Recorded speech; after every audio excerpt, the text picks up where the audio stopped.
Hello, সবাই কেমন আছেন? আশা করি সবাই খুব ভালো, সুন্দর, সুস্থ এবং হাসিখুশি আছেন। শম্ভু মুখার্জি অশরীরী চ্যানেলে আপনাদের সঙ্গে আজ বুধবার। তো দেখুন, আমার কাছে যখন ঘটনা আসে আমি কিন্তু নিজেই চলে আসি।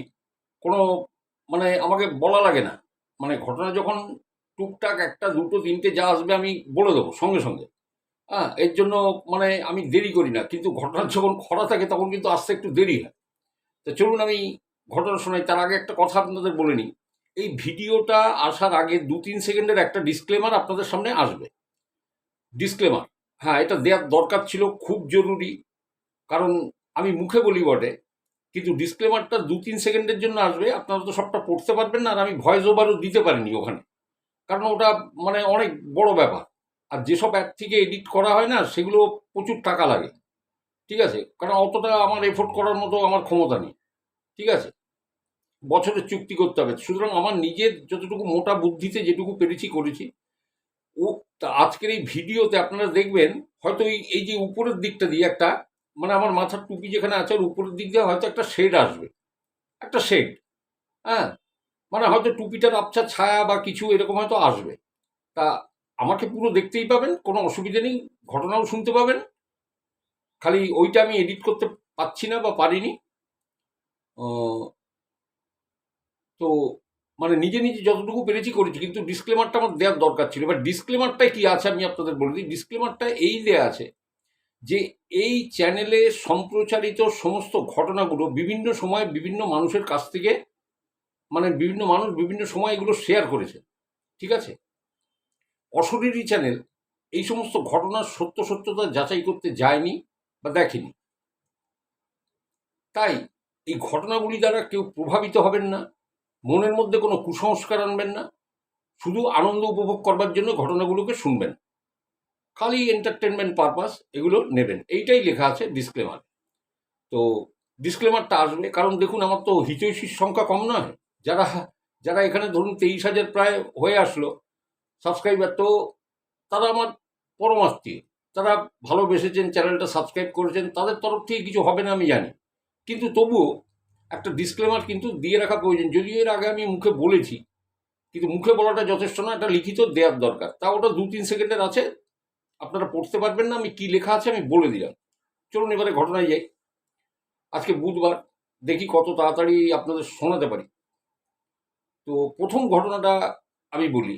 দেখুন, অনেকের বিশ্বাস হবে, অনেকের বিশ্বাস হবে না। এই জন্যই তো আমি বলি যে বিশ্বাস মানে করলেও কিছু হবে না, বিশ্বাস না করলেও মহাভারত অশুদ্ধ হবে না। খালি শুনবেন। তা এই ভদ্রমহিলা, ইনি থাকেন বারাসতে। ঠিক আছে?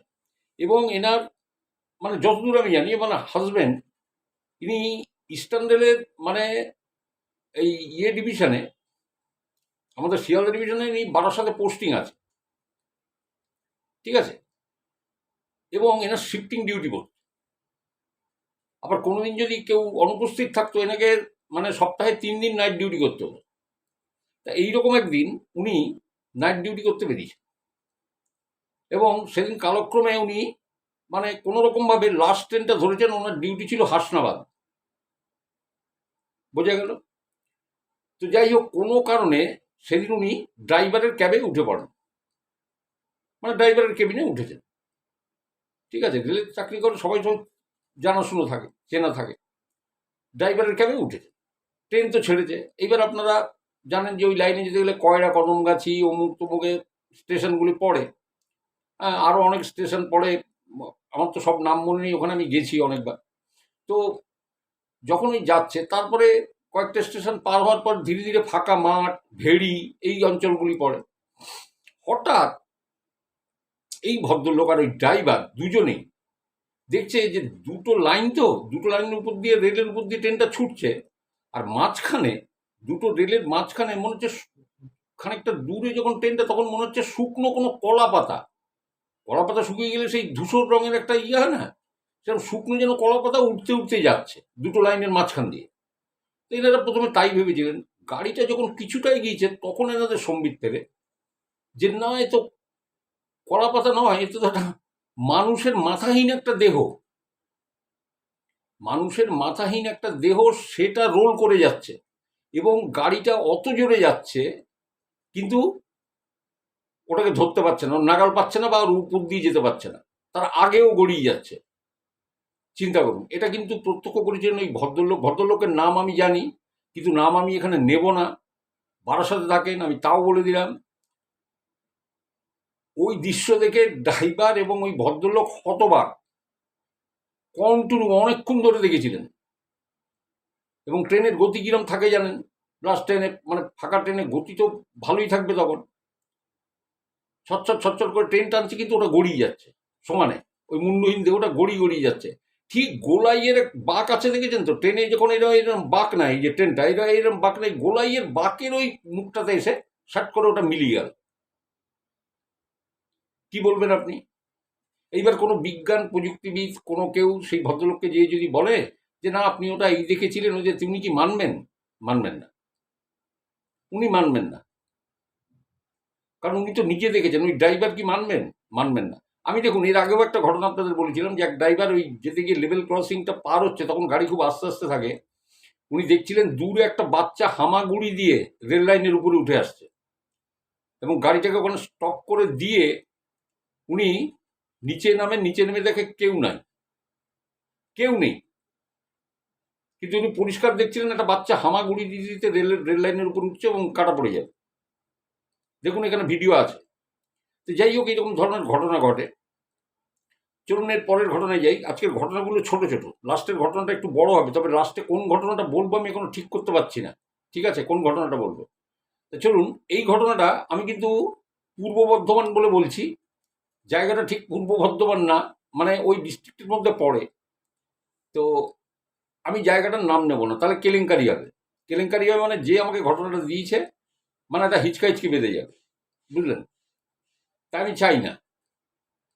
এই ঘটনাটা হচ্ছে, এই ছেলেটি যখন ক্লাস 5-এ পড়ে, তখন এদের বাড়ি থেকে মিনিট 5 দূরত্বে একটা বাড়ি, সেই বাড়ির বউটি বিষ খেয়ে নিয়েছিল।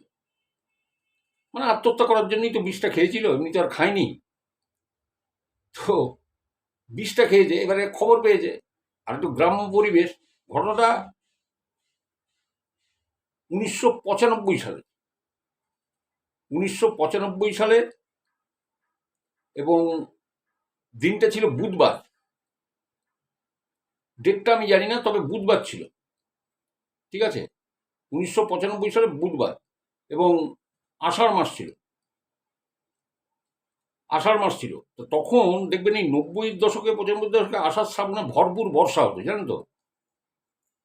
মানে সূর্যের মুখ দেখাই খুব মুশকিল হয়ে যেত, একটানা 3 দিন 4 দিন আপনার সূর্যের মুখই আমরা দেখতে পেতাম না, এরকম হয়েছে আমি জানি। তো এই যে 5-এ পড়া ছেলেটি, এরা খবর পেয়েছে, এরা দেখতে গেছে ভাই উৎসাহ করে, যে অমুক বাড়ির ওই মহিলা বিষ খেয়েছে।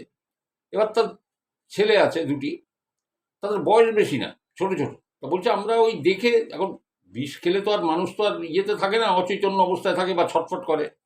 এরা দেখলো যে তাকে হাসপাতালে নিয়ে যাওয়ার জন্য তোড়জোড় করা হচ্ছে, এরা স্কুলে চলে গেল। বললো আমরা স্কুলে চলে গেলাম। আমি বিকেলে ফিরে এসে শুনি যে মারা গেছে, পোস্টমর্টম করে ডেড বডি নিয়ে এসছে এবং তাকে দাহ করতে নিয়ে গেছে। কিন্তু শ্মশানটা ওখান থেকে 8 ঘন্টা 40 মিনিটে, যেখানকার ঘটনা। তা সেইখানে নিয়ে গেছে দাহ করতে। এবার দাহ করতে গিয়ে মানে সেই মরা আতপোড়া, এত বৃষ্টি, সেই মরা আতপোড়া অবস্থায় রেখে পালিয়ে গেছে সব, বা কেউ টান মেরে ওই পাশের জলা পুকুর বা ইয়েতে ওইখানে ফেলে দিয়ে চলে গেছে। মানে বডিটা পড়েনি পুরো। এইরকম একটা ঘটনা আমি রতনবাবুর ঘাটেও দেখেছিলাম, আমি তো সাক্ষী ছিলাম। পরে আমার বন্ধু সেই ডেড বডিটাকে পড়ায়। তো যাই হোক, এইবারে এই ঘটনাটা সবাই শুনেছিল।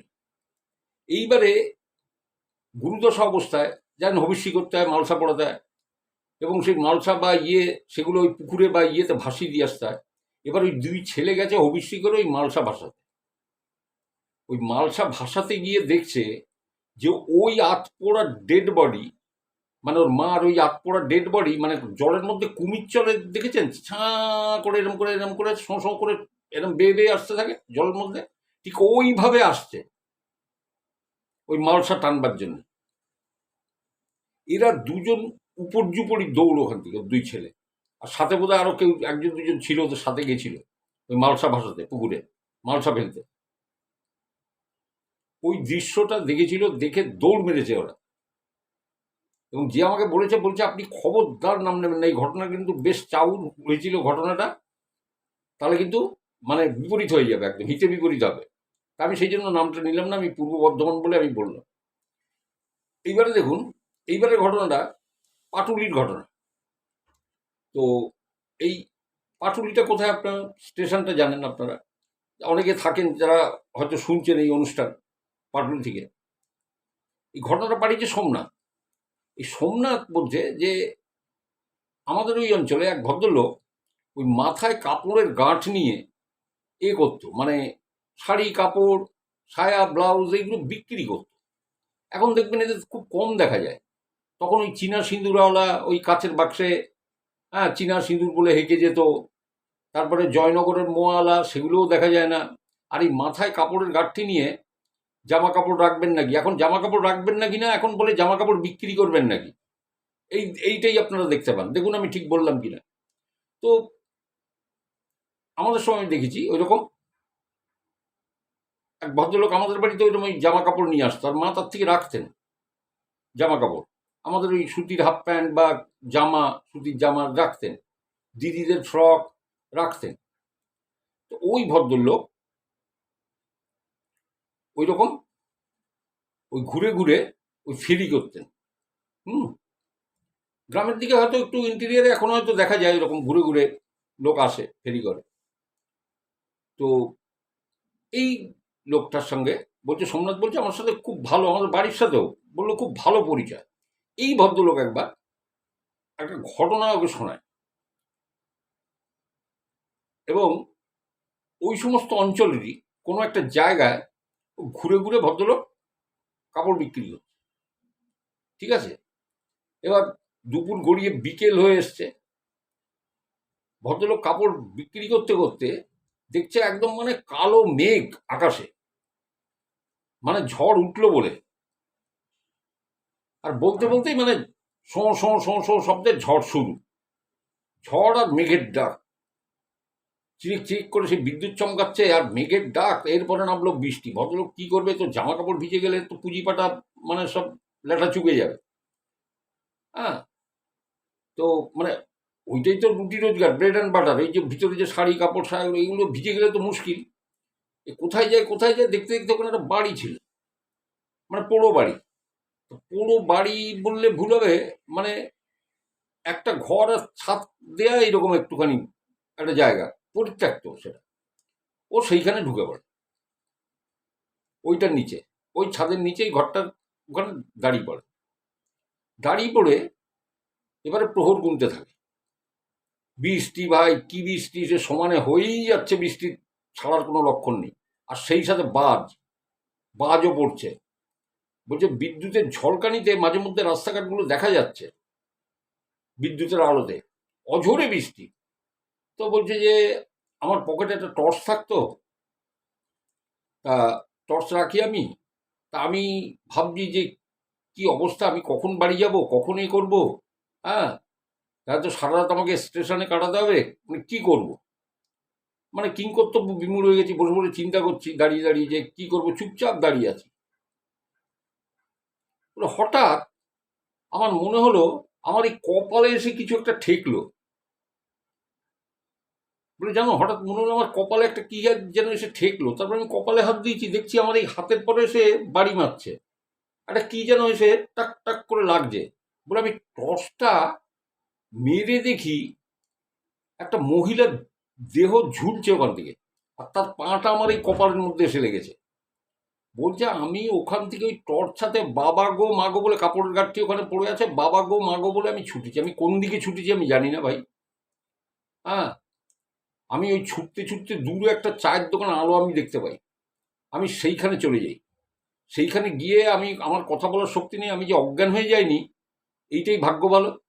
আমার জ্ঞান আমার পুরো ছিল, কিন্তু আমি হাঁপাচ্ছিলাম, আমার কথা বলার শক্তি ছিল না। তারা ওই অবস্থায় আমাকে দেখে, সাধারণত বৃষ্টি পড়ছে বাইরে, একটা লোক দৌড়ে গেলে পরে কি হবে, লোকে বুঝতে পারে যে বৃষ্টির জন্য দৌড়ে এখানে এসছে। কিন্তু এ যেভাবে হাঁপাচ্ছে আর বাঁচাও বাঁচাও বলে চিৎকার করছে। তো এরা তো চায়ের দোকানে 3টে লোক ছিল, এক চাওয়ালা বোধহয় গোটা 3 লোক বসেছিল বৃষ্টির মধ্যে, তারাও চা খেতে এসে আটকে গেছে। এরাই কিন্তু ধরে বসিয়েছে, বলে আমাকে ধরে বসিয়েছে, আমি এরকম হাঁপাচ্ছি। জিজ্ঞেস করছি কি হয়েছে কি হয়েছে, আপনি এরকম চিল্লাচ্ছেন কেন, কি হলো আপনার? বললো কয়েক মিনিট আমার কথা বলার শক্তি ছিল না, কয়েক মিনিট আমি কথা বলতে পারিনি, মানে এমন অবস্থা হয়ে গেছে আমার। বললো, ওরা আমাকে জল দিল, জল খেলাম, তারপরে বললো আপনি চা খান। এবার একটা গ্লাসে করে চা দিয়েছে, আমি সেই চা খাই, আস্তে আস্তে চুমুক দিয়ে। আর বাইরে তখন অঝোরে বৃষ্টি পড়ছে। তখন আমাকে জিজ্ঞাসা করি যে কী হয়েছিল, তখন আমি বলি যে ঘটনা, আমি ঘুরে ঘুরে কাপড় বিক্রি করি, তো হঠাৎ ঝড় উঠে যায়। তা আমি এবার জায়গাটা বলে দিই যে ওই জায়গায় একটা বাড়ি আছে, ওই মানে কেউ থাকে না, সেই বাড়িটাতে আমি ঢুকেছিলাম। ঢুকে ওই একটা ঘর রয়েছে, পাকা ঘর, হ্যাঁ, ওর ছাউনি নিচে আমি দাঁড়িয়েছি। দাঁড়িয়ে আমি চুপচাপ দাঁড়িয়ে আছি, হঠাৎ আমার মাথায় একটা কিছু এসে ঠেকে, দেখছি একটা মহিলার ঝুলন্ত দেহ, আপনারা চলুন ওখানে। তখন ওই যে চায়ের যে দোকানদার, সে বলছে না না ঠিক আছে, বুঝতে পেরেছি বুঝতে পেরেছি, আপনি কোথায় যেয়ে উঠেছিলেন, ওটা আপনি না, ও অনেকের ইয়ে হয়েছে, হুম, আপনি বসুন। বলে দাদা আমার একটু ওই কাপড়ের গাঁটটা, ওতেই আমার সব পুঁজি পাটা যা কিছু সব ওর মধ্যে রয়েছে। বলে আপনি চিন্তা করবেন না, আপনি বসুন, এই বৃষ্টিতে তো যাওয়া যাবে না, আপনার কাপড়ের গাঁট যেখানে আছে শেডের নিচেই আছে, বাড়িটার ওইখানেই রয়েছে, সুতরাং ওটা ভিজবে না, আপনি একটু বসুন, বৃষ্টি কমলে আমরা 3-4 জন যাব, আপনাকে নিয়ে কাপড়ের গাঁট আপনি নিয়ে আসবেন। তো যাই হোক বলে আমি ওখানে বসলাম, বসে থাকলাম। ওই চায়ের দোকানদার বলতে লাগলো ওখানে অনেক বছর আগে এটা হ্যাং রয়েছিল, এবং তারপরে ওটা পরিত্যক্ত হয়ে যায়, বাড়িটা পরিত্যক্ত হয়ে যায়, ওই বাড়িরই মহিলা। তো আপনি তাই দেখেছেন, এটা শুধু আপনি না, আরো অনেকের এই অভিজ্ঞতা হয়েছে। একটু বসুন, চলুন আমি আপনার কাপড়ের গাঁট নিয়ে আসবো। তো বললো, তারপরে বৃষ্টি কমলো, বৃষ্টি একটু যখন ধরেছে তখন ওনারা 3-4 জন আমার সাথে ছিলেন, আমি পিছনে পিছনে সবার পিছনে, ভয়ে ভয়ে আমি সবার পিছনে পিছনে হাঁটছি। গিয়ে দেখি আমার কাপড়ের গাঁটটা আমার ঠিকই আছে, কোনো অসুবিধা হয়নি। এবং আমি ওই কাপড়ের গাঁটটা ওখান থেকে নিয়ে আস্তে আস্তে আমি চলে আসি, বৃষ্টিতে ভেজেনি, কোনো ক্ষতি হয়নি। তাই ভাই জানো, আমি এখন যখন ওই কাপড় বিক্রি করতে আসি, তখন আমি যদি রাত বিরাত দেখি, আমি কোনো জায়গাতে এরকম ওই দাঁড়াই না। হ্যাঁ, যদি দেখি, বলে সেদিনকে আমি ফিরতে পারিনি, যেদিনকে এই ঘটনা করে সেদিন ফিরতে পারিনি। একজন ভদ্রলোক আমাকে আশ্রয় দিয়েছিলেন সেদিন, বাড়ির থেকে খুব দুশ্চিন্তা করছিল যে আমি সারা রাত ফিরিনি। হ্যাঁ, তো আমি সেদিনকে এক ভদ্রলোকের বাড়িতে ছিলাম। এখনো যখন আমি বেরোই, আমি এরকম খুব সাবধানে বেরোই, ওইরকম ফাঁকা ফোকটা জায়গায় আমি যাই না বা দাঁড়াইও না। আর যদি খুব বেশি রাত হয়ে যায়, আমি স্টেশনে রাত কাটিয়ে দেবো, তাও ভালো, কিন্তু আমি খুব সাবধানে যাই। ওখানে যে আমার খুব শিক্ষা হয়ে গেছিল, আমি ওই ঘটনাটা সোমনাথকে শুনিয়েছিল, আমি আপনাদের বললাম। দেখুন, অনেক ঘটনার অনেক রকম হয়।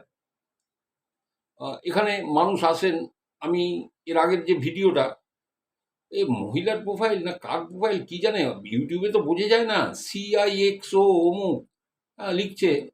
একদিন লিখেছে, আমি দেখলাম 4টে কমেন্ট করেছে। একদিন লিখেছে, আপনার মানে ইংরেজিতে লিখেছে, আপনার মাথায় কেউ বন্দুক ধরেনি যে আপনাকে কি গল্প বলতেই হবে বা এরকম একটা কিছু। আবার সেদিনকে লিখেছে, আফটার পহেলগাঁও ইনসিডেন্ট। আমি বললাম, সে আবার কি? এটা একটা অলৌকিক চ্যানেল, এখানে আবার পহেলগাঁও টহেলগাঁও কোথা থেকে আসলো ভাই, এই কোথার থেকে, মানে যা পাচ্ছে তাই বলে দিচ্ছে। একজন বলছে, আপনি লোককে ভয় দেখান কেন? আমি বলি, মারি ভয় দেখাই কেন? কে আপনি? মানে বাধ্য হয়ে চ্যানেল থেকে আমার আউট করতে হবে। মানে ওই জন্য বলেছি, ডিসক্লেমারটা ওই জন্য আমি দিয়েছি, ঠিক আছে, মানে নিজের সেফটির জন্য। তাই বলছি যে উপরে যদি একটুখানি ওই আসে, আপনারা ওটা একটু ক্ষমা সুন্দর চোখে দেখে নেবেন। পরে যদি ভালো এডিট আমি করতে পারি, আমি করে দেবো, কিন্তু ওই থাকবে। তো এবারে লাস্ট ঘটনাটা আমি যাই। লাস্ট ঘটনাটা আমি যখন বলছি, তো লাস্ট ঘটনাটা শুনুন। এই ঘটনাটা আমি জানি তো অনেকদিন ভাবি যে ঘটনাটা বলবো কি বলবো না, তারপর আবার ছেড়ে দিই। তো ঠিক আছে, বাদ দিন। আমি আমার একটা ঘটনা শোনাই আপনার, শুনুন। আমরা যৌথ পরিবার, আমরা যৌথ পরিবারে বাবা, আমার বাবা সবচেয়ে বড়, বাবারা 4 ভাই, 2 পিসি। তো তো সব যৌথ পরিবারে ছিলাম। জ্যাঠতো খুড়তুতো আমার সব খুড়তুতো বোন, আমার বাবা যেহেতু বড়, আমরা হচ্ছি তার জ্যাঠতো দাদা বা ভাই এই। তো সবার বিয়ে হয়ে গেছে বাড়িতে, মেয়েদের। বাড়ির সব মেয়ের একটি মেয়ে, তার বিয়ে হয়নি তখন। ওর নাম ছিল শিপ্রা। তো বিয়েটা হয়নি। তো তখন আমার ওই বাসের ব্যবসা, 3C/1 রুটে আমার বাস ছিল, ঠিক আছে? WBR 3489 গাড়ির নম্বর, আমি তাও বলে দিলাম আপনার। হুম। তারপরে তো 15 বছরের গাড়ি সেই বাতিল হয়ে গেল না, 20 বছরের গাড়ি। হুম। তো তখন নতুন গাড়ি বেরিয়েছে, ওটা বোধ হয় 87 সালে, 87-এ। তো তখন একমাত্র বোন, ওই খুড়তুতো বোন আমার, এই শিপটা ছিল। তা আমি বাস ওই নানা ওই বিয়ে বাড়ি বরযাত্রীতে ভাড়া টাড়া এই সমস্ত যেত, আবার রুটেও খাটতো। তা ওই রকম একবার এই ভাড়া টাড়া করে আমি ভাড়ার টাকা টাকা নিয়ে বাড়িতে চলে এসেছি, এসে বাবাকে দিয়ে দিলাম। তো ও, আমার ওই বোন শিবটা তখন হচ্ছে মানে আমার সঙ্গী। সঙ্গী বলতে এবার দা আমাকে বলতো, এবার দা লুডো খেলবি? আর লুডো খেললেও বেছপ্পর চুরি করতো। টুক টুক টুক টুক করে গুটি আগিয়ে দিত, আর আমার কাছে মার খেত, বুঝলেন তো? এবার দা মুড়ি মাখবো, খাবি? আমি বললাম, মাখ না। মানে ও একাই। তো ওর একটা প্রবলেম ছিল জানেন, ও সিওপিডির পেশেন্ট ছিল, মানে অ্যাজমা ছিল। তো একদিন আমার মা আমাকে সকালবেলায় বলছে যে, তুই একটা কাজ কর, ওকে একটু ডাক্তারের কাছে নিয়ে যা, একটা ডাক্তার দেখা। কালকে আমাকে বলছে যে, বম্মা, কাল রাত্রে আমার এত কষ্ট হচ্ছিল, ইচ্ছে করছিল কি বারান্দায় যে অ্যাসিডের বোতলটা আছে ওটা খেয়ে নি। এত আমি কি এই কথা বলছে? বলছে যে হ্যাঁ, তুই ওকে ডাক্তারের কাছে নিয়ে যা। তা আমি ওই পিজির ওই প্যাথোলজি ডিপার্টমেন্টের হেড, আমি ডক্টর মনোরঞ্জন গোস্বামী, উনি আর নেই, মারা গেছেন, আমি ওনার কাছে নিয়ে গেছিলাম। তো উনি পার্ক স্ট্রিটে একটা সেন্টারে ওনাকে পাঠিয়েছিল। ওখানে ওর যাবতীয় মানে টেস্ট হলো, অ্যালার্জি টেস্ট, যত রকমের অ্যালার্জি টেস্ট হলো, এবং ওরা ওষুধ দিল। ওষুধ দেওয়ার পরে এবং কিছু কিছু জিনিস ওকে খেতে বারণ করলো। একটা লিস্ট, একটা চার্ট পুরো। ওই ডাক্তারের নাম বোধহয় কি সমীর চ্যাটার্জি বা কিছু, মানে যে মানে খুব ভালো, পার্ক স্ট্রিটে এই জায়গাটা খুব ভালো, মানে অ্যালার্জির ইয়েটা। তো মানে ওটা একটা সেন্টার, মানে সিওপিডির ইয়েতে যারা ভোগে সব রকমের টেস্ট টেস্ট হয়, ডাক্তার আছে ভালো ভালো। তো সেই ওষুধও খেলো, খেতে লাগলো। আস্তে আস্তে দেখলাম ওর চেহারা খুব সুন্দর হতে থাকলো, বুঝলেন?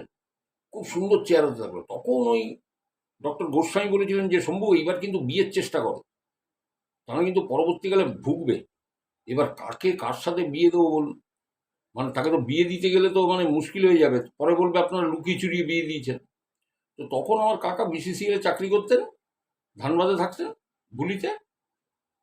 উনি একটি ছেলের সাথে সম্বন্ধ করেন, ছেলেটির পদবী ব্যানার্জি, কিন্তু ছেলেটা পাস টাস করানো সেরকম একটা, ওই ক্লাস 7-8 পর্যন্ত পড়া। ওই ও করতো কি জানেন তো, বিসিসিএল ওপেন কাস্টে কাজ করতো, মানে পদ হচ্ছে ওয়েল্ডার, ওয়েল্ডার, ঝালাই করে। এরকম নানা রকম দা, কোদাল, খুন্তি ওর বাড়িতে প্রচুর ওইরকম থাকতো। কিন্তু ছেলেটা অনেস্ট ছেলে, ভালো ছেলে। কাকা ওর সাথেই সম্বন্ধ করল। কিন্তু ছেলেটার এত অগাধ টাকা, আপনারা চিন্তা করতে পারবেন না। বিয়ের পর আমি যখন গেছি ওর মালপত্র দিতে, মানে ফ্রিজ, আলমারি, খাট, এগুলো সব পৌঁছতে গেছি এখান থেকে, আমাদের নিজস্ব লরিতে, আমাদের লরিও ছিল, লরিতে পৌঁছতে গেছি, তখন আমার এই ভগ্নিবোধ আমাকে নিয়ে ব্যাংকে গেছে, ব্যাংক অফ ইন্ডিয়াতে। আরে ভাই, ওর যা আমি যা দেখলাম, ওর যা সেভিংস, মানে সবাই ওকে রীতিমতো খাতির করছে ব্যাংকে। মানে ওপেন কাস্টে কাজ করে, ওভার টাইম করে, মানে কাঁচা পয়সা, বুঝতে পারছেন? দুধ আর রুটি খেয়ে সকালবেলা বেরিয়ে চলে গেল,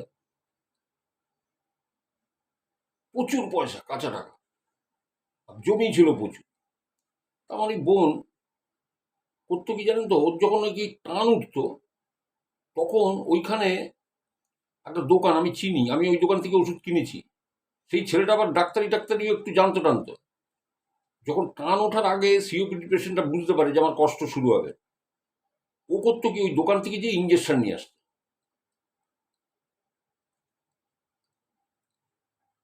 ওই দোকান থেকে গিয়ে ইঞ্জেকশন নিয়ে আসতো। সেদিনও ওর দুটো মেয়ে হলো, তারা রাজকমল স্কুলে পড়তো। তো রাজকমল স্কুলে মানে ইংলিশ মিডিয়াম জানেন, খুব ভালো স্কুল, স্ট্যান্ডার্ড স্কুল ধানবাদে। গাড়ি এসে নামিয়ে দিয়ে যেত, গাড়ি তুলে নিয়ে যেত। হুম, পিক আপ এবং ড্রপিং দুটোই ছিল। আর ও করতো কি মেয়েদের জন্য বসে থাকতো নিচে একটা পাথরের পরে, ওই রাস্তাটার পরে ও বসে থাকতো বাড়ির ছাওয়াতে, কোয়ার্টারের নিচে। তো ওর মেয়েরা নামলে ও ওদের উপরে নিয়ে যেয়ে হাত মুখ ধুইয়ে ও নিজেও খেতে বসতো, মেয়েদেরও খাওয়াতো। একদিন ওই রকম বোধহয় ইঞ্জেকশন নিয়ে এসছিল, ওই রকম ওর টান টান কিছু উঠবে বা কিছু, ও নিয়ে এসে বসেছে নিচে, উল্কাটা বুনছে, মেয়েদের নামিয়ে দিয়ে গেছে, ও মেয়েদের নিয়ে উপরে গেল। উপরে গিয়ে হাত মুখ ধুয়ে মেয়েদের খাওয়াচ্ছে, একদলা ভাত মেয়ের গালে দিতে গিয়ে ও কাপড়ে পেচ্ছাপ পায়খানা সব করে ফেলেছে, আর থরথর করে কাঁপছে। তখন ওই দুটি, আমার যে দুটি ভাগ্নি, তারা দৌড়তে দৌড়তে, পাশেই সেলিমবাবু থাকে পাশের ঘরে, চাচি চাচি জলদি আইয়ে। এবার এসে দেখছে যে মেয়ে ওরকম করছে শিবটা, সঙ্গে সঙ্গে ওখান থেকে ওকে নিয়ে লোকাল ওই ইয়েতে চিকিৎসা কেন্দ্রে নিয়ে গেছে। সেখান থেকে বলছে অবস্থা ভালো না, ধানবাদ হাসপাতালে নিয়ে যান। ধানবাদ হাসপাতালে নিতে নিতে মারা গেছে, হার্ট অ্যাটাক হয়ে গেছে। আমি খবরটা পাই এখানে দোকানে, খবরটা পাই। তো খবরটা পেয়ে তো আমার চোখে জল এসে গেল। বুঝতেই পারছেন তো, নিজের ভাই বোন চলে গেলে কিরম লাগে একটা, বলুন। আমি বাড়িতে এসে দেখি আমার স্ত্রী, আমার ভাই, তারা রওনা হয়ে গেছে। হ্যাঁ, রাতের ট্রেন ধরে, আমার আর অপেক্ষা করেনি। সেই দিনটা আমি তো মেয়েকে নিয়ে কাটালাম, যাই হোক। তো ওর একটা ঘটনা বলি। ও না আমাকে প্রায়ই বলতো, এই বড়দা, ইয়েতে যাবি, চল না, আহ, আমি, তুই, বৌদি, আমার মেয়ের নাম জুই, জুই আর ওই উম, আর আমরা এই চারজন, ওর দুটি মেয়ে, বাচ্চা বাচ্চা, আর ওই চল না বড়দা, দারুণ মজা হবে, বারবার বলতো। আর আমি সবসময় বলতাম কি, আমি কিন্তু পুরীতে যাওয়ার একদম 1 নম্বর পক্ষপাতী, সবসময়, মানে আমার পুরী মানে স্বপ্ন। কিন্তু সবসময় বললেই তো হয় না, আমি ঠিক আছে যাবো, আচ্ছা যাবো, আচ্ছা যাবো, এই করতাম। তারপর তো মারা গেল। যাই হোক, মারা টারা গেছে, হয়ে গেছে, সেগুলো মিটে গেছে। ওর অস্থিটা এনে ওইখানে আবার না বলছে ওরা কয়লায় পোড়াবে। ওই তখন আমার ভাইরা বাধা দিয়েছে, বলে কে কয়লায় পোড়ায়, মানে কলিয়ারি অঞ্চল তো, কয়লায় পুড়িয়ে দেবে। বলছে না, কাঠ দিয়ে পোড়াবো, যত টাকা লাগে। তারপরে আমার ওই খুড়তুতো ভাই ওই অস্থিটা নিয়ে এসেছিল, ওখান থেকে নিয়ে এসে এখানে গঙ্গায় বিসর্জন দিয়েছিল। তো যাই হোক, ও আমাকে বলতো বড়দা পুরী যাবি, পুরী যাবি, মানে আমাকে প্রচণ্ড ভালোবাসতো। ওর সাথে আমি দীঘাতেও গেছি। তো ভাই বোনের রিস্তা যেরকম হয় বুঝতেই পারছেন। তো এইবারে জানেন তো, বেশ 1 বছর 1.5 বছর এরকম কেটে গেছে। আমি আমার মা কাকিমাদের নিয়ে পুরীতে তীর্থ করিয়ে নিয়ে এসেছি। 7 দিনের একদম টাইট, কোনো চিল্কা ফিল্কা থেকে কোনো কিছু বাদ দিনি, কিচ্ছু বাদ দিনি, সব বেদরক্কা ঘুরিয়েছি, কোনো সময় 1 মিনিট হোটেলে বসতে দিনি। তো এইবারে আমার মনের মধ্যে মাঝে মধ্যে এই পুরী হিড়িক মারে। তা আমি আমার এই সোদপুরে আমার শ্বশুরবাড়ি, আমি যে বলেছি আমার শ্বশুরবাড়িকে যে আপনি যাবেন, পুরীতে চলেন, আপনাদের তীর্থ করিয়ে আনি। তো বলছে হ্যাঁ, তাহলে কত কি খরচা হইবে তুমি বলো। আমি বললাম, খরচার কথা আসছে কোথা থেকে, আপনি আর যাবেন কিনা সেটা বলুন। না না, তোমার টাকা দিতে হইবে তো। আমি বললাম, ধুর, টাকা দিতে হইবে তো, আপনি কি, আমি কি আপনার থেকে টাকা নিয়ে আপনাকে পুরী ঘোরাতে নিয়ে যাবো নাকি? মানে এইরকম লোক। তো বলছে না, তাও তো একটা খরচা আছে। আমি বললাম, না, কোনো খরচা নেই, আপনি, আমি টিকিট কাটতে দিচ্ছি। ও মা, টিকিট কাটা হয়ে তখন বলছে না, আমি যাব না, তোমার মারে নিয়ে যাও। তো শাশুড়িকে নিয়ে আমি গেলাম। আমি, আমার বউ, আমার মেয়ে ছোট, আমার শাশুড়ি, আর আমার শালার মেয়ে, সেও ছোট, মানে আমার মেয়ের থেকে আর 1 ক্লাস নিচে ও বোধহয় পড়ে। ফ্রক পরে, তখন ওই টিপ জামা গায়ে দিয়ে ঘুরে। হ্যাঁ, আমার মেয়ে তো মিশনারি স্কুলে পড়তো এখানে। তো যাই হোক, আমার শালাকে বললাম যে তুমি ইয়েতে, আমি ধৌলি ধরবো। তখন ধৌলি কিন্তু তখন সব ট্রেন হাওড়া থেকে ছাড়ে, জানেন তো, এই শালিমার টালিমারের এত ভ্যাগাত নেই। 6টার সময় দৌড়ি ছাড়ে। একটা গাড়ি ঠিক করলাম, ঠিক করে সেই গাড়িওয়ালা 4টে পর্যন্ত দেখছি সে আসছেই না, সেই মারুতিওয়ালা। আমি আমার বউকে বললাম হাঁটো, এই ব্যাগ, ও একটা ব্যাগের কানা ধরেছে, আমি একটা ব্যাগের কানা ধরেছি, ধরে হাঁটতে হাঁটতে ক্যান্টনমেন্ট স্টেশন, অটো করে নাগের বাজার, ওখান থেকে ট্যাক্সি নিয়ে সোজা হাওড়া স্টেশন পৌঁছে গেছি। আমার শালা ওই ফেরিঘাট পার হয়ে ওদের মানে আমার শাশুড়ি আর ইয়েকে পৌঁছে দিয়েছে। এবার ওখানে তো আছি, ওখানে যে লজে আমি ছিলাম, আমি আপনাদের একটু হিন্টস দিয়ে দিই, বুঝতে পারবেন। আমাদের দুটো মহাকাব্য, রামায়ণ আর একটা কি আছে বুঝতে পারছেন তো, সেই নামে লজটা আছে। ওর 5তলার পরে আমি থাকি। মানে ওই লজের যারা লিজ ওনার, তারা যখন যেতেন তারা ওই 5তলার ওই দুটো ঘর ব্যবহার করতেন। মোজাইক করা সুন্দর দুখানা বড় বড় ঘর, একটা সোফা পাতা আছে, এ পাতা আছে, খাট আছে, রান্নার জায়গা আছে, ওখানেই রান্না করে খেতে লাগে। এই 2 দিন বাদে বোধহয় নববর্ষ ছিল জানেন, 1 দিন 2 দিন বাদে। তা বেশ থাকছি খাচ্ছি, আর আমার গেলে কোনো ঠিক ছিল, আমি ফেরার টিকিট কাটতাম না। আমার স্বাধীন ব্যবসা ভাই, আমি কবে ফিরবো ঠিক নেই। আমার যেদিন ইচ্ছা হবে যে এবার বাড়ি চলে যাব, তো সেদিনকে আমি বলতাম, মানে তাও ধরুন মিনিমাম 10-11 দিন থাকতাম। ওই ওখানে মুখার্জিবাবু বলে একজন আছে, ওনাকে খবর দিতাম, মুখার্জিবাবু টিকিট লাগবে কালকের, হবে? বলে না কাল হবে না, পরশু হবে। আমি ঠিক আছে করে দিন, উনি করে দিতেন টিকিট। তো তখনও যখন গেছি তখনও মোবাইল টোবাইলে এত অ্যাডভান্স ছিল না, মানে যাই হোক। তো এবারে পয়লা বৈশাখের আগের দিন দেখুন কিরম অবস্থা। আমার স্ত্রী, আমার শাশুড়ি আর আমার শালার মেয়ে, ওরা শুয়েছে ওই বড় যে ঘরটা আছে ওইটায়, যেটা রান্না টান্নাও হচ্ছে, আবার থাকাও যায়। আর পাশের ঘরটাতে আমি আর আমার মেয়ে দুজন। এবার শুয়েছি, ওই বাড়িটার ছাদের থেকে দেখা যায় সামনে একটা ক্লাব আছে, ওই ক্লাবের মধ্যে না একটা বড় বট গাছ আছে। ওই বট গাছে ওখানে দেখি সন্ধ্যেবেলায় ছেলেরা আসে, ক্যারাম ট্যারাম খেলে, এটে খেলে, ক্লাব ঘর মতো। ওরা বোধহয় নববর্ষের কোনো অনুষ্ঠান টনুষ্ঠান করবে, আগের দিন সন্ধ্যাতেও আমি দেখেছি যে ওখানে লোকের আনাগোনা, আলো জ্বলছে গম গম। তো এটা হচ্ছে পয়লা বৈশাখের আগের দিন।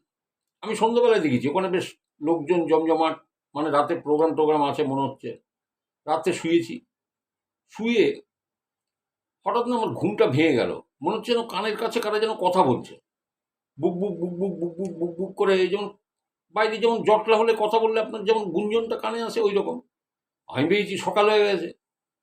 হ্যাঁ, আমি আর মানে ঘড়ি রাখার জায়গা যেটা আয়না টায়না থাকে, ওইখানে হাত ঘড়িটা রেখেছি। আমি তো লুঙ্গি পরা, শুয়ে আছি। এইবারে আমি উঠে পড়েছি, উঠে মানে বেমক্কা দরজা খুলে বেরিয়ে ছাদে চলে এসেছি জানেন, ছাদে। আরে ছাদের পরে কি বলবো আপনাদের, সেই পরিস্থিতি। ছাদের পরে এসছি, এসে আমি আর পা বাড়াতে পারছি না ঘরের দিকে।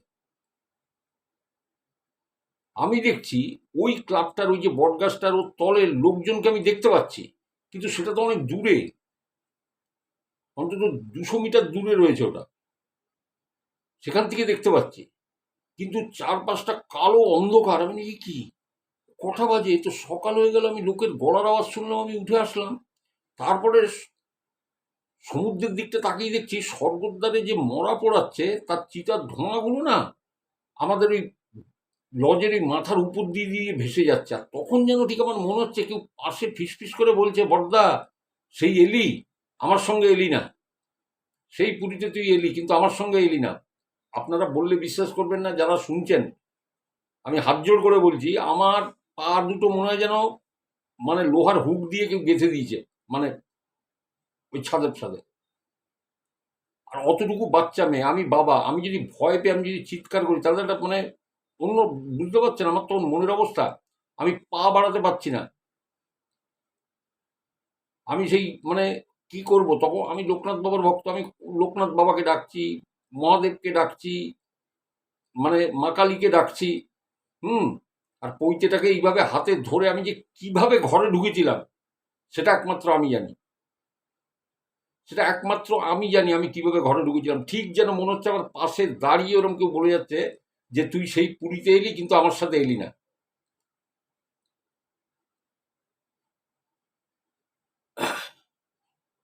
এরপর আমার আর ঘুম আসেনি। আমি কিভাবে করেছিলাম, এই তারামা এখানে ছবি আছে, এই মাতাদির ছবি আছে, এনারা জানেন আমি যে কিভাবে ঘরে ঢুকেছি সেদিন। আর ওরকম চিতার ধোঁয়া যদি ওরকম মাথার উপর দিয়ে চলে যায়, আপনি চিন্তা করতে পারেন? পুরো দক্ষিণ দিক দিয়ে হাওয়াটা মারছে, এইদিকে উত্তরে চলে যাচ্ছে। আমি খাটের পরে এসে চুপচাপ শুয়ে পড়লাম, চোখ খোলা। ঠিক যখন 5টা 5:30 বাজে তখন মেয়েকে ডেকে তুললাম। মেয়েকে ডেকে তুলে আমি পাশের ঘরের কড়া নেড়ে বললাম, আমাকে থলেটা হাতে দাও, আমি একবারে বাজার করে ব্রেকফাস্ট নিয়ে আমি ফিরবো। সোজা হাঁটতে হাঁটতে চলে গেলাম সমুদ্রের ধারে, মেয়েকে হাত নিয়ে। দেখছি একটা ছেলে, দেখলাম বেঞ্চি পাতিয়ে বলছে, মামুনি বসো। আমি পিছন ঘুরে দেখি, আরে ছেলেটা তো চেনা। আমি বললাম, কি ব্যাপার, কেমন আছো তুমি? তা বলছে, ভালো আছি, আমি তো মামুনিকে দেখেই চিনতে পেরেছি। আমার মেয়েকে দেখলেই আইডেন্টিফাই করা যেত তখন, এখন তো ও ডায়েট টায়েট করে রোগা হয়ে গেছে। এইরকম টাপ্পা টাপ্পা চেহারা, ফ্রক পরা, এরম এরম করে দুলতো এক জায়গায় দাঁড়িয়ে। তো ওকে দেখেই ও চালা চিনতে পেরে গেছে। তার মানে বুঝতে পেরেছেন যে আমি কত সুইট সুইট পুরীতে যেতাম। মানে ওখানকার, আমি এখনো বলছি, স্বর্গদ্বারের ধার দিয়ে যে ওই যে টক দই বিক্রি করে, ওই যে ঘরে পাতা দই বিক্রি করে, দেখবেন ওই রাস্তার পরে যে ডিম নিয়ে বসে, ওকেও আমি জানি। যে চ্যাপ্টা মুখ মাসি ওই স্ল্যাবের পরে বসে মূল বাজারটার মধ্যে বসে মাছ বিক্রি করে, ওকেও জানি। তার পাশে খাসির মাংস বিক্রি করে, ওকেও জানি। কোথায় কোনটা আছে আমি জানি। এতবার গেছি, এতবার। এখন আমি অনেক দিন যেতে পারি, জানি না কবে জগন্নাথের গীতা হবে যাব। এখন তো দীঘাতেও মন্দির হয়েছে, কিন্তু দেখুন দীঘাতে মন্দির হলেও পুরীর একটা আলাদা আকর্ষণ আছে। তো পুরী পুরী হয়, পুরীর সঙ্গে। তবে এই দীঘাতে যারা গেছিলেন, মানে রিসেন্টলি আমার ভাই গেছিল, এই পরশুদিন ঘুরে এসে আমাকে বললো, দাদা দারুণ করেছে, দারুণ, মন্দির দেখলে তো তাক লেগে যাবে। আমি বললাম, ভালো করেছে? বললো, হ্যাঁ, আর সেই আন্দাজে দোকান পাট, মানে প্রচুর, মানে পুরো চেহারাটাই বদলে গেছে। জানি না, যদি আবার কখনো যাই তখন যাবো। আমি কয়েক মাস আগে গেছি, তখন তো দেখছি মন্দিরটা হচ্ছে, তখন তো উদ্বোধনের কথা হয়নি। তাই আমার পুরীর অভিজ্ঞতাটা আমার এই হয়েছিল আমার এই বোনের সাথে। তো যাই হোক, আপনাদের সঙ্গে আমি শেয়ার করলাম। আমার অন্য একটা ঘটনা শেয়ার করার ইচ্ছা ছিল, কিন্তু আজকেও আমি দমিত রাখলাম ওটা, ঠিক আছে? মানে অবদমন করে রাখলাম। আমি ঠিক শুনিয়ে দেবো ঘটনাটা, শুনলে অবাক হয়ে যাবে যে একটা বাড়ি কতখানি মানে ক্ষতিগ্রস্ত হতে পারে। মানে একটা বাড়িতে ঢুকে আপনি কিভাবে সর্বশান্ত হতে পারেন, তার প্রকৃষ্ট নিদান, তার প্রকৃষ্ট উদাহরণ আছে। এবং আপনার যদি আমি বলে দিই, তাহলে আপনারা বুঝে যাবেন। মানে অনেকে হয়তো ক্যামোফ্লেজ করতেও পারেন যে হ্যাঁ, তাহলে এইদিকে এই বাড়িটাই হবে, এইরকম একটা ব্যাপার। ঠিক আছে, তা যেদিন আমি বলবো সেদিন আমি হিন্টস দেবো, তবে অনেক লুকিয়ে ছাপিয়ে বলতে হবে, অনেক লুকিয়ে ছাপিয়ে বলতে হবে। কারণ কিছু কিছু জানেন জিনিস, তো ওই যে বললাম না, আমার হিতৈষী প্রচুর আছে। তো ওই জন্যই বলছি। তা সবাই খুব ভালো থাকুন, সুস্থ থাকুন। আমি যতটা পারলাম আমি শোনালাম। আর ওই বলছি, ভিডিওটা যখন আসবে তখন এই মাথার উপর দিয়ে একটু এটা যাবে, আপনারা কেউ ঘাবড়াবেন না। আপনারা মানে ঘটনা বা গল্পের আনন্দ উপভোগ করুন, এটাই আমি চাই। পারিজাত ঘটনা পাঠিয়েছে, আমি পারিজাতকে বললাম যে একটু আস্তে করে তুমি বলো, ওর কাছে চমৎকার চমৎকার ঘটনা থাকে। আমি সবাইকেই কনগ্র্যাচুলেট করি, আমি সবাইকে মনে রাখি, কাউকে আমি ভুলি না। জানেন, কারোর কাছে হয়তো একটা ঘটনা থাকতে পারে, আবার এই ঘটনার কালেকশন প্রচুর মানুষের কাছে আছে। মানে বেশ কিছু মানুষের কাছে তাদের কালেকশন আছে। যেমন আমি কার নাম বলবো, ধরুন বাবলি, মানে নর্থ বেঙ্গলে থাকে, শিলিগুড়িতে। বাবলি আছে, আমার এখানে টালিগঞ্জে প্রতিমা সিস্টার আছে, অর্পণ আছে, জনয় অর্পণ, প্রত্যয় তেহট্টের। তারপর জলপাইগুড়ির সায়ন, খড়গপুরের সায়নী, ঠিক আছে? তারপর যারা একের অধিক বা ইয়েতে করছে, আশিস বলে একটা ছেলে আছে, আশিসের অনেকগুলো ঘটনা আমি বলেছি, আরও 2টা ঘটনা ওখানে মজুদ আছে, আমি শুনলাম। খুব ভালোভাবে না শুনলে বোঝা যায় না। তো যাই হোক, আমি সবকটাই বলবো। আর একটা কথা বলি, আমাকে যারা ঘটনা পাঠাবেন না, তারা একটা জিনিস জানবেন, ঘটনা আমি কোনো না কোনো সময় বলবো, একটু ধৈর্য ধরবেন। হ্যাঁ, কারণ সেদিনকে আমি একটা ঘটনা বলেছিলাম, আমি ওখানে কমেন্টে অনেককে দেখলাম যে তারা বলেছেন যে দ্বিতীয় ঘটনাটা তারা অন্য কোনো চ্যানেলে শুনেছেন। তাই আমি একটা কথা বলি, যারা ঘটনা পাঠাবেন, যারা প্রিভিয়াস কোনো চ্যানেলে ঘটনাটা শেয়ার করেননি তারাই ঘটনা পাঠান। যদি আগে শেয়ার করে থাকেন তাহলে আর পাঠাবেন না আমাকে। কারণ ওটা একটা মানে বাজে মানে ইমপ্রেশন তৈরি হয়। ও ভাববে আমার গল্প চুরি করে বলেছে। না, চুরি করে বলার কোনো কিছু না, আমার কাছে এসছে তাই আমি বলেছি। হ্যাঁ, আমার কাছে সব স্ক্রিনশট দিয়ে ভলিউম থাকে, আমার কাছে তৈরি করা থাকে। আমি সব ইয়েগুলো রাখি, তো যাই হোক, আহ, তো চ্যানেলে ইতিপূর্বে মানে আপনি কাউকে দেননি, এরকম ঘটনা পাঠাবেন। সঙ্গে থাকুন, সাথে থাকুন, চ্যানেলটা সাবস্ক্রাইব করে সাথে থাকুন। আমি আবার তাড়াতাড়ি আসার চেষ্টা করব। মানে আজকে সোমবারে বললাম, বুধবারে বললাম, বৃহস্পতি শুক্রবার যদি না হয় আমি সোমবারে আবার আসবো। এসে বলবো পশ্চিম মেদিনীপুরের ওই জেঠুর ঘটনা আছে, ওটাকে আমাকে খুব ভালো করে শুনতে হয়। ওটা আমার খুব ভালো করে শুনতে হয়, ঘটনাগুলো একটু বড় হয়। তো আমি নিশ্চয়ই আসবো সোমবার আবার ঘটনা শোনাতে। হ্যাঁ, দেখি এর মধ্যে যদি পারি আমি শুক্রবার বলে দেবো, যদি না পারি আমি সোমবার। আমি কথা দিয়ে গেলাম, কারণ দেখুন ঘটনা আমার কাছে আসলে আমি দেরি করি না, তাড়াতাড়ি করে দিই। তো যাই হোক, আপনারা শুনুন, ভালো থাকুন, সুস্থ থাকুন, আমার ঘটনা পাঠান। একজন বলেছিলেন যে আমি কিভাবে ঘটনা পাঠাবো, তো আমি তো বলেছিলাম যে ডেসক্রিপশন বক্সে দেখুন যে আমার হোয়াটসঅ্যাপ নম্বর দেওয়া আছে, ওই যেখানে লেখা আছে মা ঠাকুমা দাদু আশ্রাবতী। আর ডেসক্রিপশনে এটাও দিয়ে দিয়েছি আমি, ওটা ইংরেজিতে দেওয়া আছে, যে এই চ্যানেলের সমস্ত ঘটনাগুলো যেগুলো সম্প্রচার হয়, এগুলো বিভিন্ন সময় বিভিন্ন মানুষ শেয়ার করেছেন। এর সত্যতা যাচাই করতে অশরীরী চ্যানেল যায়নি। তাই এগুলোকে গল্পের মতোই নেবেন, আনন্দ উপভোগ করুন। কোনো কুসংস্কার বা প্রভাবিত হবেন না, কোনো কুসংস্কারকে প্রশ্রয় দেবেন না। তো চলুন, সবাই খুব ভালো থাকুন। নমস্কার। আজকের মতো আবার দেখা হবে অন্যদিন, অন্য কোনো সময়, আশা করি সোমবার অথবা শুক্রবার। ঠিক আছে, নমস্কার।